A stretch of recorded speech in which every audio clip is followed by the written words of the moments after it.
Nina 1 and Nina 2.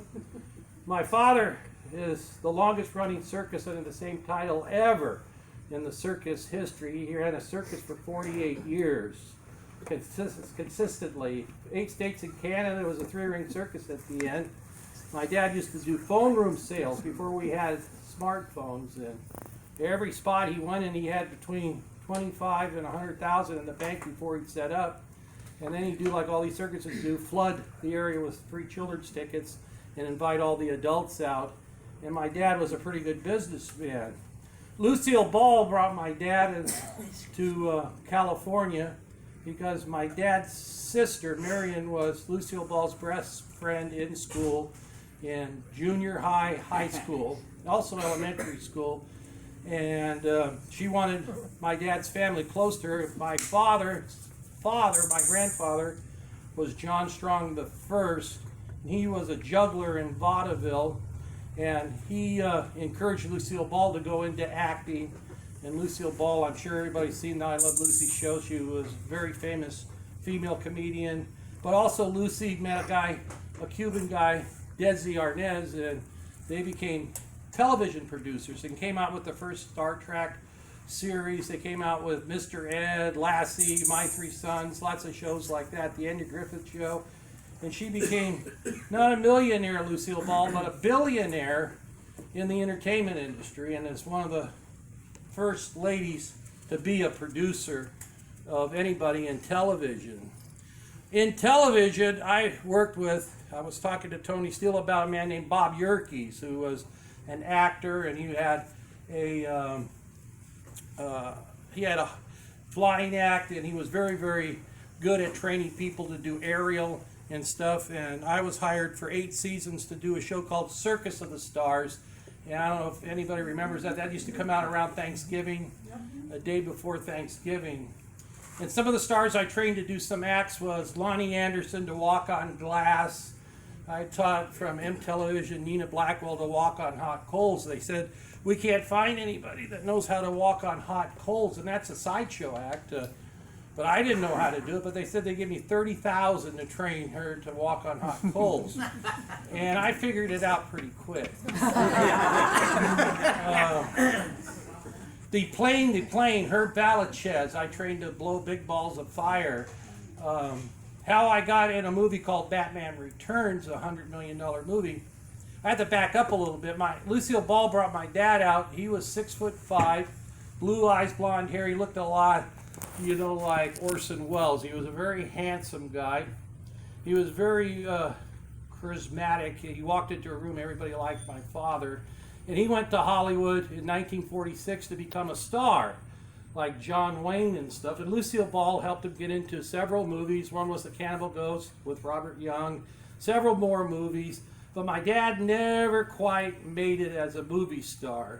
My dad was Swedish. My mom was from Long Island, Port Washington, Long Island. She had a house across the street from Lucille Ball and the Strong's house, which was my grandparents' house, where my aunt and dad was working there in Hollywood, trying to get into the movies. And my mom was in the insurance business with her husband. He got killed in an automobile accident, and she was willed like $4 million in 1946, which was a lot of money back then. And she was a very beautiful lady. She looked like Barbara Stanwyck. And my dad married my mom in 1948. My dad started drinking a lot.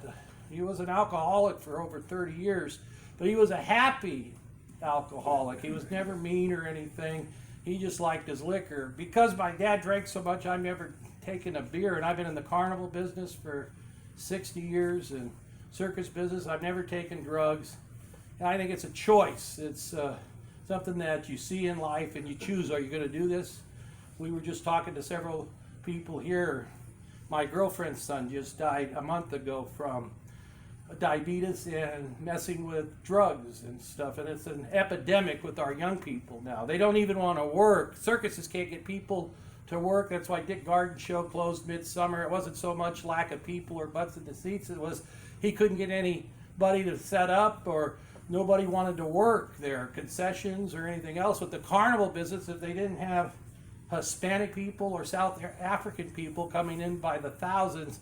They can't even move the carnivals anymore. It's just a whole different thing with our young people. They don't have the Tony Steele guts and determination to make something of themselves. You know, my mom says, "What are you going to do with yourself?" My dad says, "Well, my father was a juggler. He took me to all the circuses in New York. He says, I'd love to be a circus owner." And my mom says, "Well, then why aren't you a circus owner?" And my dad says, "Well, people think of circus people like they're gypsies or carnies. You know, they just don't have respect for them." And my mom says, "Nonsense. If you do a good job and you do it with quality and it's what you like, you'll be successful at it and you'll have a lot of satisfaction at it." And my dad says, "You mean it?" And my mom said, "Yes." The next day, my mom went to the dog pound, got 7 dogs from the dog pound and trained them to jump off high ladders and do backflips and do the flying saucer ride on a ball going up and down steps. My mom was quite a animal trainer. And then she trained the elephant, our first elephant, Nina, and stuff. And she trained all the animals. And then she helped us learn acts. My first act was a lion tamer. I wasn't even out of diapers. I was in the circus with a baby lion cub. I have lots of pictures. I wanted to do a slideshow because we have so many wonderful pictures here. And Bill said that there's no way really to make it dark, but we could have done it digitally with the big TV and stuff. But if anybody want to see some old pictures and how it all started, my mom started with the dog and pony circus with my dad as the ringmaster, and they did all the schools for about 3 years. Then they bought a tent and they started with the 40 by 40 big top, and when they ended they could seat 1,500 people with the 3-ring circus, and was very, very successful financially with the phone sales. And my dad got more animals and more trucks. And then we had a clown from Ringling named Sparky. He did the dancing cane. I don't know if anybody remembers Sparky on Ringling Brothers. And he crashed my dad's Cadillac. He was driving it from town to town. My dad was driving a semi and a truck. And his family sued my dad for $25 million. In 1983, my dad sold his show to D.R. Miller, the owner of Carson and Barnes Circus, and a man named David Rawls. They came out with the Kelly Miller Circus back in 1984 with my dad's equipment. And eventually they got upgraded aluminum seating and another tent and stuff. But that was the start of the second Kelly Miller Circus. Kelly Miller was Dory Miller's brother that died of alcoholism as a very young man and stuff. So out of respect to his brother, they call it the Kelly Miller Circus. Has anybody been to the Carson and Barnes Circus here in this room? The show of hands. Has anybody been there when it was 300 feet long and 100 some feet wide with about 20 some elephants? Well, that's quite a sight to have D.R. Miller, never got past the 3rd grade, wearing coveralls and spitting tobacco and sitting next to him and seeing this tent with over 5,000 seats in this tent filled to capacity where people are just standing room only, to see something like that and to know that it can move every day. He did one-nighters with a circus that big, you know, that seated 5,000 people and had over 25 elephants on the circus. So once Kenneth Fell came up to him, he says, "We got a lot of elephants," and Dory Miller spit on his shoes. He says, "I got a few elephants too on my show and stuff." Dory Miller, I went to his funeral when he passed away. He had 12-horse hitch, percherons, and a beautiful carriage. He had a gold-plated coffin, and he was buried in Showman's Rest in Hugo, Oklahoma. My stepmother, Gutrin, who my dad married after he divorced my mom, or my mom actually divorced my dad over trying to mortgage her property that was worth $3 million to put on a show at the Cow Palace. And it was never women my mom was worried about, but she wasn't going to lose her $3 million piece of property. And so my dad married a German lady, Gutrin, and they had about 5 units at Christmas working for a man named Gene Holloway, who was very big in the phone room sales. Now everything is done on computer for advanced sales tickets on the circuses and stuff. And I was talking to these very nice people about Dick Garden and Niles and stuff, and we got mixed feelings about that right now. But I was on Sterling and Reed for about 3 seasons, and It's unbelievable how Dick Garden could get people to his circus. I'm really shocked about Ringling just closing up and not doing anything. I think they should have downsized a little bit, had 3 people or the acts do 3 different acts, and you know, they tried different types of shows. Many of you in here were on some of those shows and stuff in some different capacities and stuff, but it was just a worldwide very sad situation about Ringling going under. Clyde Beatty Cole. Chris is just heartbroken. He just loves the circus. It's in his blood.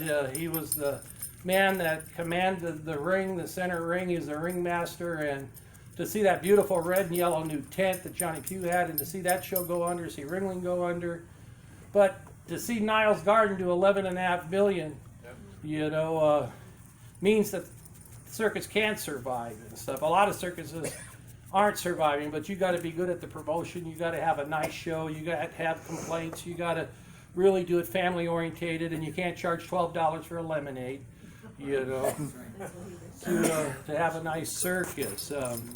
I got into the sideshow business when I was 11 years old.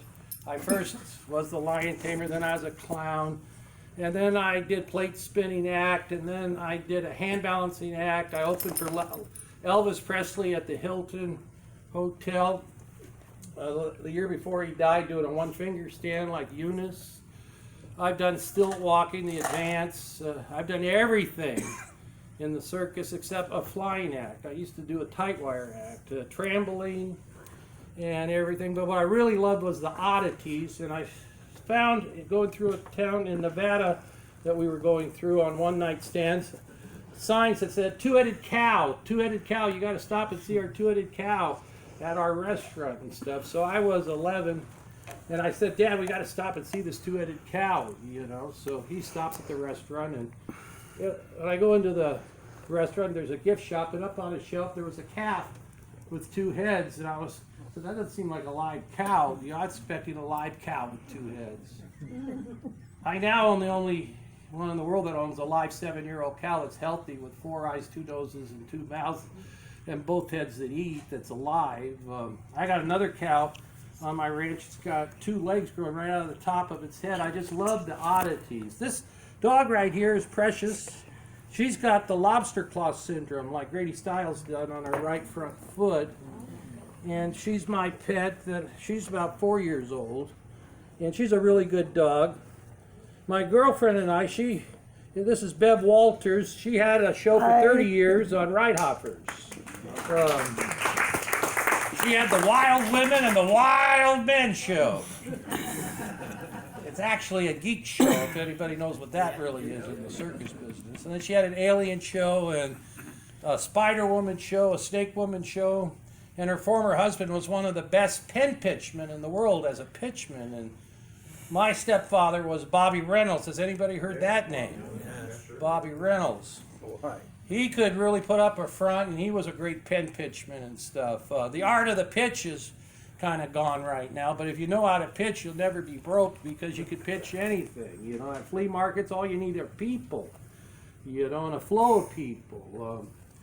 But I always thought the greatest thing in the world was to put up a big banner line, and I started with this 2-headed calf I found in Ely, Nevada. I asked the owner of the restaurant if I could buy it. He said, sure, son, I'll sell it to you for $150. So I ran into the trailer, and I was hustling cotton candy at that age, and I saved hundreds of dollars in a coffee can, and I counted out $150 and gave it to the man in Ely, Nevada, because I didn't think you'd have $150. He says, this is what brings people to my restaurant. And my dad, when he stands up, he's almost 7 foot tall. He says, did you promise my son you'd sell him that calf for $150? He says, I did. He says, all right, I will sell him the calf. So for the next 15 years, he'd come every year in Ely, Nevada. I was so glad that he sold us the calf. And I started after show, it was called, where I charged $0.25 for people to come in and see the calf in my dad's center ring. And then I learned how to swallow swords at 11 and blow fire. Every act that my dad would hire, and he had 4,000 over a 48-year career, I would duplicate their acts, or they would help me learn the acts. We had a man named Harry Baker, and he did the boomerang straw hat act, and I would do 5 of these. And then we had Swami Amazo Bambota that did the big fireballs, and he taught me how to blow the fireballs and also swallow swords and stuff. So at a very young age, I could do all of these acts, and eventually I got an army tent and I put a show out on my dad's Midway. Then I came to Circus World for 2 years, and I ran the show. I got kind of bored at Circus World and stuff, and I invested $10,000 and went on a show in California called Butler's Amusements. It's now one of the biggest shows in the United States. They have 4 units and play all of California, Oregon, and Washington. And I got to be very good friends with the owners, the father, Bud Butler, and his son was my closest friend, Butch Butler. He died at 69, but he would put me on the Midways, not because of my sideshow, but because he liked me. And so I was over there for 27 years, and I've been to Hawaii, invited to Hawaii with E.K. Fernandez, and we had lines 3 blocks long in Hawaii. We did so phenomenal there. We had to take down my tent that was 40 by 100 and put up a tent that was 60 by 160 to hold 1,200 people an hour there in Hawaii. And taking my show to Puerto Rico. Bill Hall was kind enough to babysit a 2-headed live turtle that I couldn't bring over there.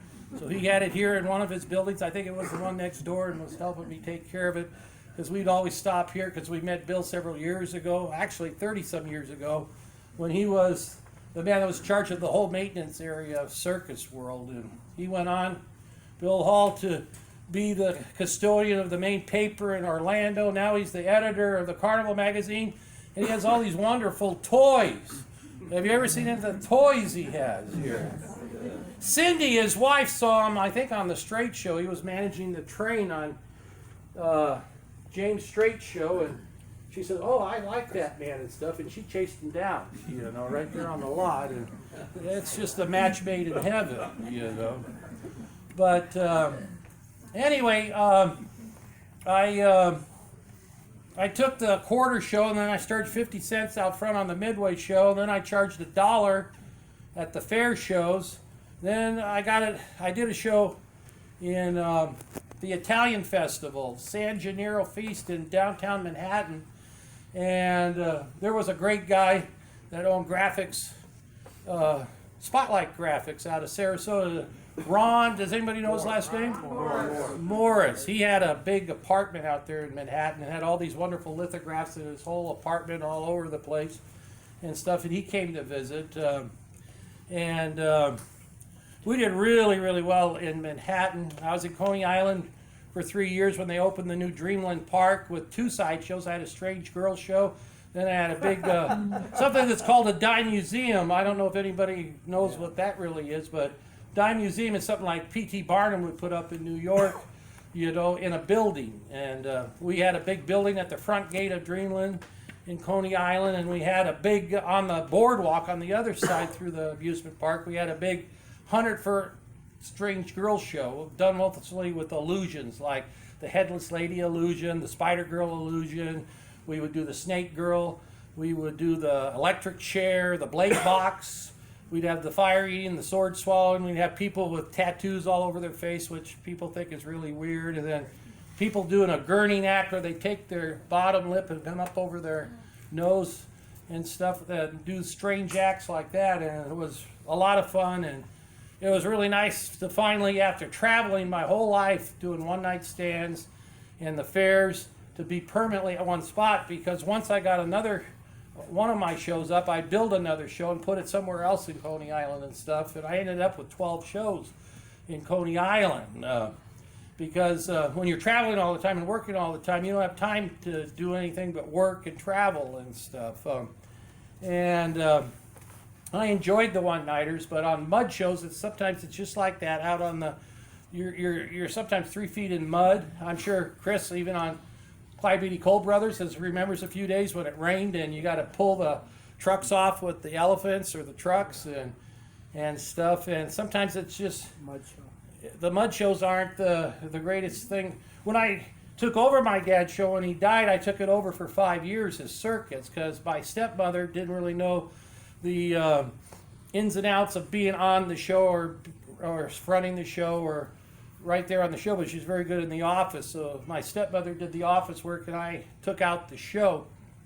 But when we would go indoors, it would be like a vacation. So what, like Lance and Zach and Niles Garden is doing is like a vacation to what we used to do with the tent shows, and I think Chris can relate to that.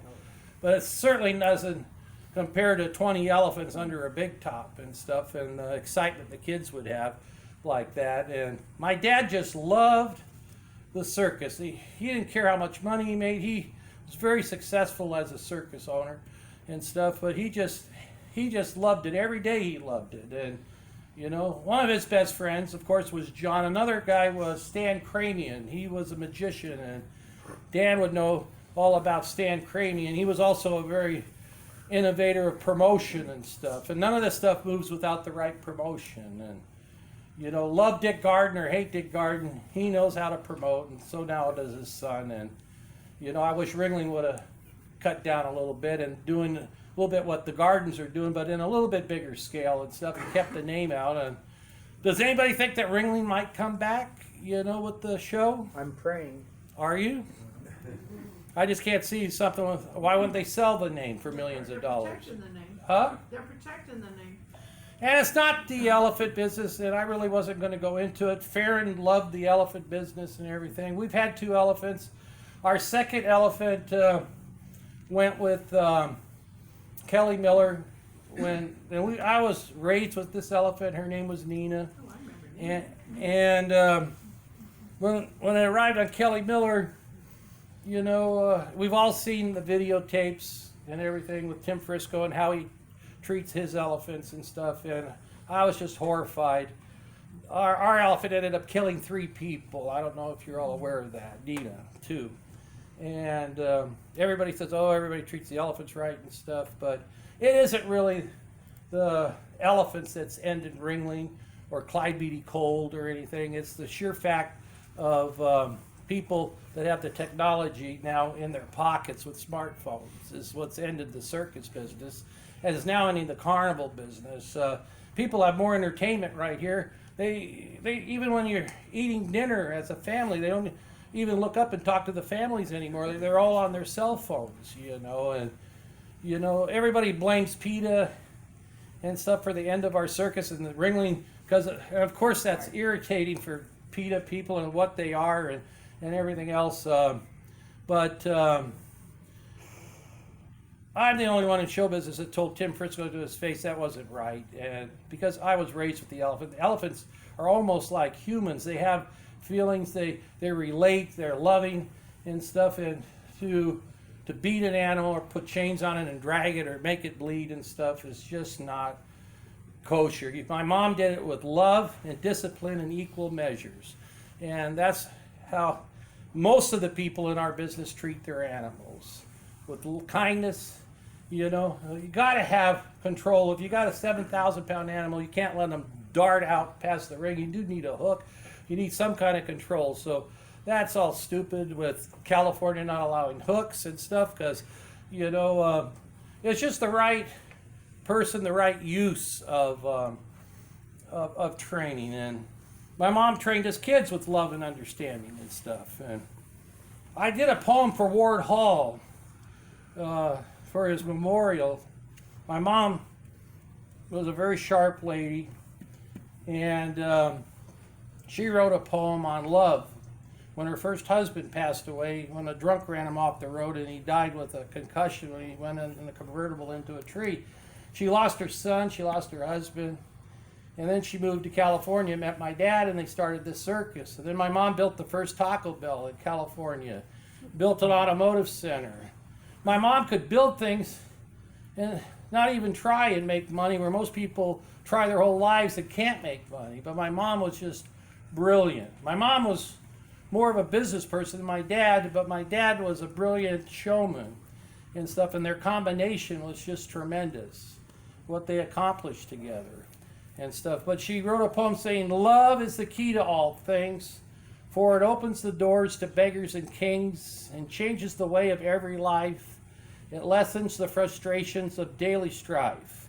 It is a jewel that we handle with special care. It is the pain of a soul laid bare. A mother knows love's worth in her baby's first cry. A man knows love's worth as he's about to die.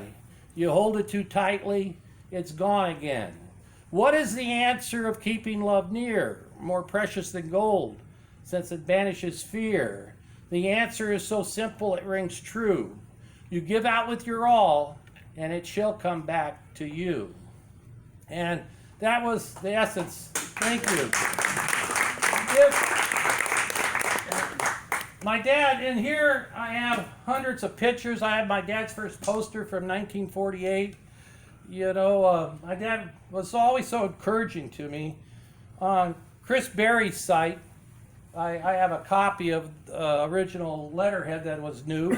And my dad, a man named Bill Biggerstaff, did the artwork. I'm sure a lot of you have heard that name. Jan and Bill Biggerstaff took over the Circus report when Don Marks quit and stuff, and they had a kind of like graphics here in Sarasota. They had a graphics 2000 or something in Las Vegas, and my dad would order a lot of posters and tickets and things from them over the years and stuff. John, Yes. could you do a short pitch for Yeah, us? spiel. I want it. All I want to right. hear your famous You're spiel. the master of pitch. The pitch. Yeah. Well, this is kind of like a combination of my father's and Bobby Reynolds' pitch. All right, ladies and gentlemen and boys and girls, I want your attention right on over here. We're going to start the big show, the strange show. It's the big circus sideshow. Hey, look what we're going to do over here. You're going to see the fat lady, Fat Alice from Dallas. Boy, is she a big one. Takes 4 men to hug her, takes a boxcar to lug her. And when she starts to dance, she shakes like a bowl full of jelly on a frosty morn. Hey, Jam, don't shake like that. You're going to see the freaks and the wonders. You'll see the tallest, the smallest, the fattest. Hey, you're going to see the oddest. This is the greatest, the most unusual show that you'll ever see. Ladies and gentlemen, step right up over here. We're going to do it over here. Come up a little closer. Hey, bring out the fat lady. I don't care. Drag her out here by the hair. Get her out here. We're going to bring up some of the performers. We're going to bring up the two-faced girl, the two-headed girl. We're going to bring up the rubber girl. We're going to bring up the snake charmer, the fire eater, the sword swallower. We're going to bring out some of the performers from inside the tent. Now, ladies and gentlemen, while I'm doing this, I want you to look at all these pictorial banners right here in this 150-foot stretch of banner line. Each and every attraction that you see on these banners, you're positively going to see inside alive. They're going to be performing for you on the center stage. Now, we're going to do something special. For the next 2 minutes and the next 2 minutes only, if you're quick enough and you're fast enough, to line up right here, get your tickets from the pretty blonde here at the box. We're going to make the adults into children, the children into adults. If you're quick enough to line up over here, everybody's going in for a child's admission price for only $1. Now hurry, get your tickets. He's going in, she's going in, they're all going in. You're going to have to catch me while I'm mentally ill. Everybody's going in on a child's ticket. $1 to go. Hurry, hurry, hurry. Don't delay. Get your tickets. It's showtime.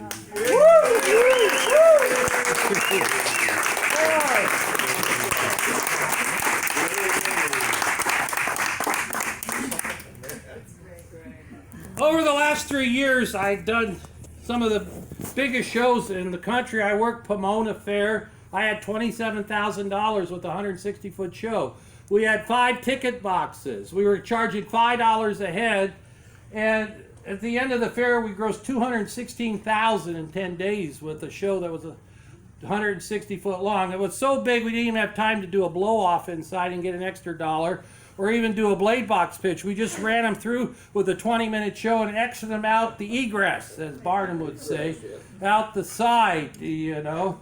So even, you know, Ward Hall had fantastic shows. Ward Hall even had fantastic magic illusion shows. One day, out of the blue, 3 years ago, David Copperfield called me on my cell phone, and I've always been in the circus, or I was a sideshow guy with freaks and stuff.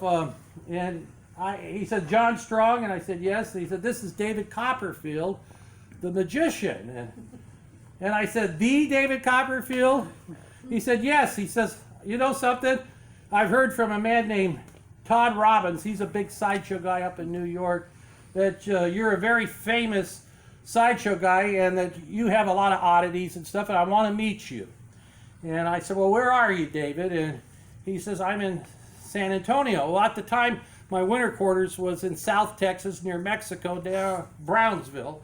And that's because they're all Hispanic right there, and all the Hispanics are the only ones that really participate and let go of money, especially on Sunday for Family Mexican Day, and will participate in the freak shows a lot. The people with money don't really fall in anymore, so we want to, since we have a show on wheels, we go where there's Mexicans now with the sideshows. So, you know, like Pond Meadow, we go 20 minutes from our house in Gibsonton, and we go to Fort Myers, and we'll go to a smaller swap meet or something versus the big ones that have Mexicans, because the whole families will come in and they laugh. They're good people.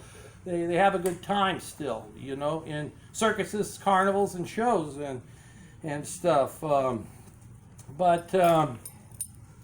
where was I going with this? I just lost. I'm 61. I lost my mind. David Copperfield. David Copperfield. So I went to San Antonio with then my second wife. My first wife was Tammy Walenda, Jenny Walenda's daughter, which would be Carl Walenda's granddaughter, and she did a Tiger Act. And my second wife was Candy, 22 years with Candy. But anyway, Candy went with me to see David Copperfield, and I brought a real baby with two heads. They're called pickle punks in the circus and sideshow business, and that was in a movie called She Freak in 1967, and it used to travel the circuit, and there used to be lots of these shows along with girl shows and minstrel shows and everything that's no longer exists. In fact, there isn't a real sideshow out there anymore, and you know, we're the last ones that actually have a sideshow on a midway, and there used to be thousands of shows, sideshows, and just a few rides. Now we got all these Italy rides and European rides and rides and no shows out there. But anyway, David Copperfield offered me $50,000 for my two-headed baby, and I said, no, I don't really want to sell it because it's something that I really wanted my whole life, and I don't care if I even show it. I'll just have it up on the shelf by the TV or something. I worked my whole life, and the money wasn't worth it. I could always make money. I really loved this two-headed baby. Then he wanted to buy a blade box. This is an act we put a girl in and put the blades in and charge $1 to see, you know. And I said, I can't sell you my blade box because my mentor, Bobby Reynolds' partner of 20 years, was Jack Waller. When he died, he had himself